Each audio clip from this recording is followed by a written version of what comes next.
then I really messed up week.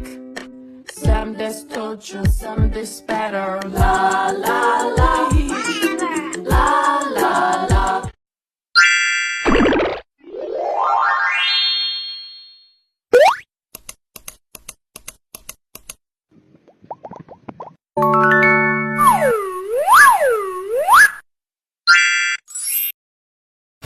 Halo teman-teman, jadi di video kali ini aku bakal ngebahas sesuatu yang super penting dalam sejarah Indonesia.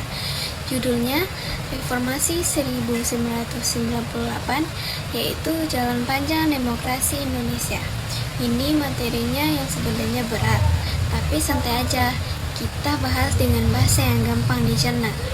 Dan ya, materi ini disusun oleh aku sendiri, yaitu Mianvita Putri dengan NIM 240461118. Jadi, yuk kita mulai perjalanan ke tahun 1998. Coba bayangin deh, Indonesia pada tahun 1998 itu bukan Indonesia yang kita lihat sekarang. Waktu itu suasananya chaos banget, ekonomi lagi ambruk, harga barang naik gak kira-kira, banyak orang kehilangan pekerjaan, dan semua orang kayak lagi kehilangan arah. Dan menariknya, kalau kita hidup di masa itu, apa yang kita bakal lakuin?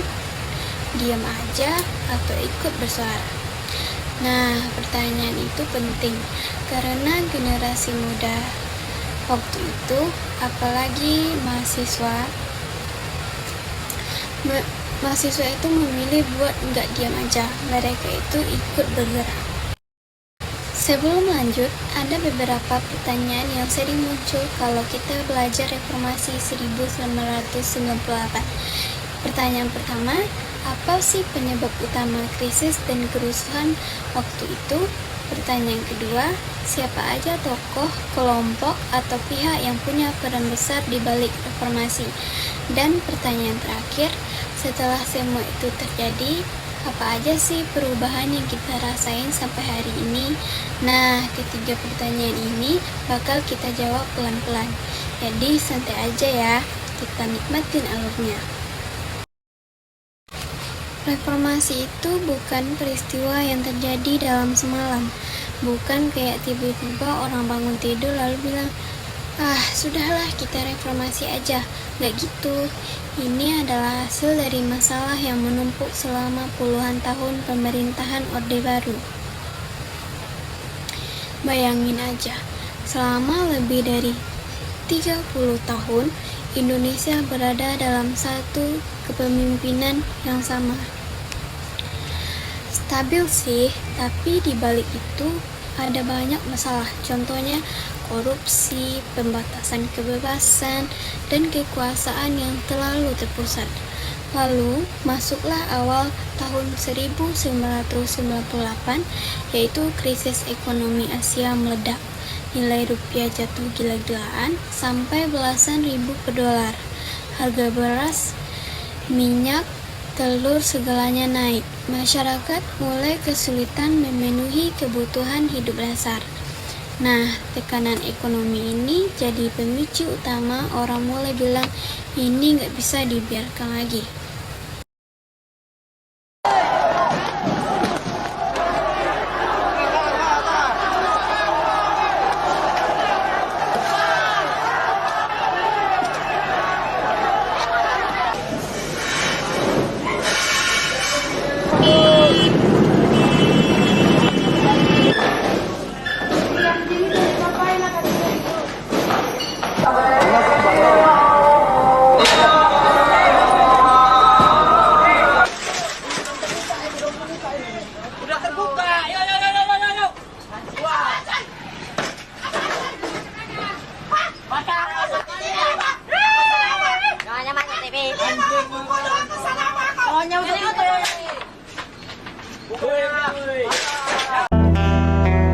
Seorang anak kecil bertubuh dekil tertidur berbantal sebelah lengan, berselimut debu jalanan,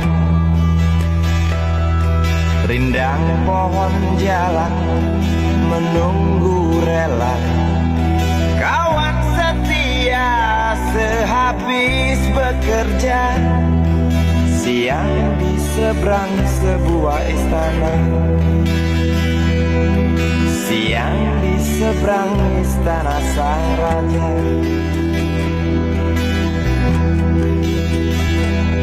Kota Semir mungil dan sama dekil, benteng rapuh dari lapar memanggil, gardu dan mata para penjaga, saksi nyata.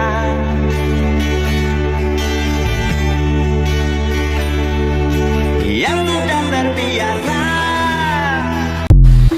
Memasuki bulan April 1998, gerakan mahasiswa mulai kelihatan besar. Bukan cuma satu atau dua kampus, tetapi hampir seluruh Indonesia. Contohnya Jakarta, Bandung, Jogja, Makassar, dan Medan. Semuanya yang bergerak. Tujuan mereka jelas, yaitu menuntut reformasi, mulai dari penghapusan KKN, pembatasan masa jabatan presiden, sampai reformasi ekonomi. Dan yang keren, mahasiswa waktu itu cukup terorganisir. Ada orasi, diskusi, long march, dan aksi damai lainnya. Kampus yang biasanya tempat kuliah tiba-tiba menjadi tempat yang merumuskan masa depan negara. Kebayangkan suasananya?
Lalu datanglah momen paling kelam yang bikin seluruh Indonesia bergetar.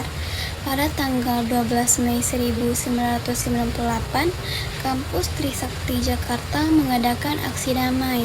Mahasiswa cuma ingin menyampaikan aspirasi, gak ada kekerasan, gak ada provokasi yang berlebihan. Tapi tragisnya ada 4 mahasiswa yang ditembak dan meninggal dunia. Mereka adalah pahlawan reformasi. Kabar itu langsung menyebar dalam hitungan jam. Seluruh negeri marah, kerusuhan besar pecah di berbagai kota. Ada pembakaran, penjajahan, dan ketegangan etnis. Semua itu memicu tekanan yang semakin besar ke pemerintahan. Akhirnya, setelah tekanan dari mahasiswa dan masyarakat, bahkan dari dalam pemerintahan sendiri, Soeharto mengumumkan pengunduran dirinya pada tanggal 21 Mei 1998. Bayangin ya, setelah 32 tahun berkuasa, akhirnya Indonesia memasuki babak baru. Buat banyak orang, ini bukan cuma pergantian presiden, ini adalah kemenangan perjuangan rakyat. Dan kalau kita tanya kepada orang-orang yang hidup di masa itu, mungkin suasananya campur aduk. Ada yang haru, ada yang lega, ada yang juga rasa takut tentang apa yang bakal terjadi selanjutnya. saya memutuskan untuk menyatakan berhenti.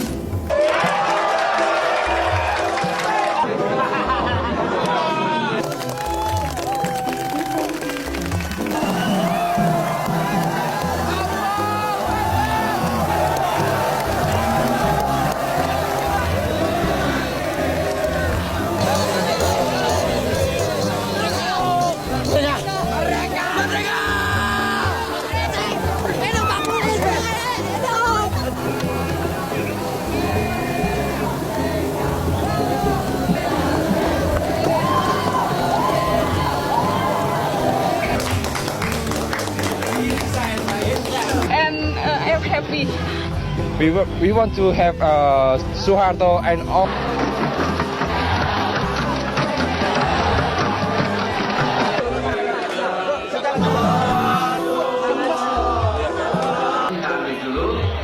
I think as an intellectual, he is enlightened to distinguish between good and evil, between vested interest and people interest, and I think he will be surrounded by good people who also believe in democracy.